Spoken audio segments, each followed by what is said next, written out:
My name is Alan Rosen, third generation owner of Junior's Restaurant in Brooklyn, New York.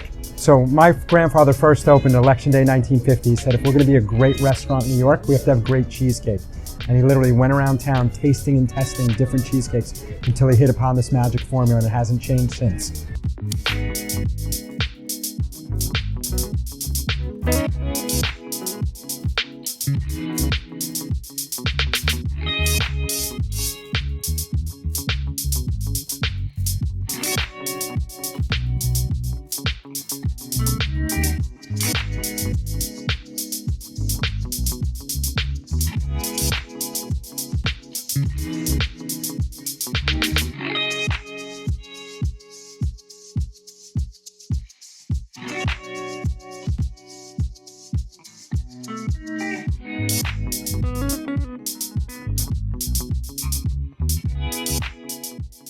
Cheesecake rises up like a souffle till it gets golden brown, cooled for several hours, and then of course served slightly chilled.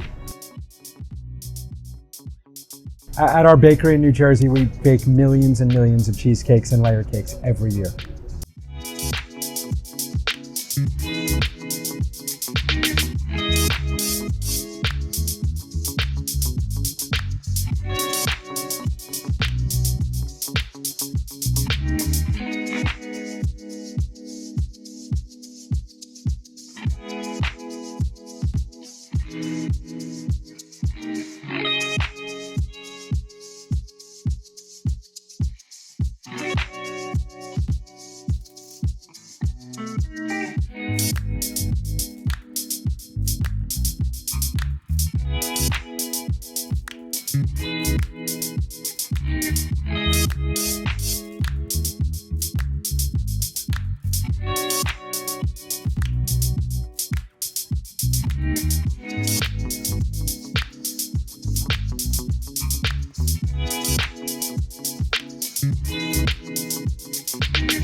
It's really quite simple, but it's a labor of love. Cream cheese, heavy cream, sugar, fresh eggs, a touch of vanilla, how we blend it, how we bake it with a water bath. It's just all part of the heritage of cheesecake tradition that we have here.